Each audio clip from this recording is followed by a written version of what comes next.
Ito guys, nakaluto na naman tayo ng spaghetti sauce. Masarap ito dahil kompleto ng sangkap.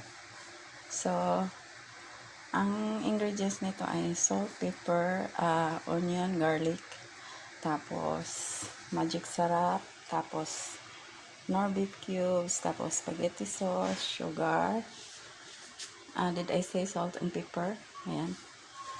Tapos, itong grated parmesan, tomato sauce, at saka yung barilla. Oh, I forgot. I have to add this one. Hot dogs. Kasi gusto ng mga bata. The kids like it.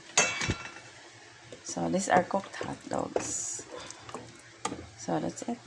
We have a very nice mixture of spaghetti sauce.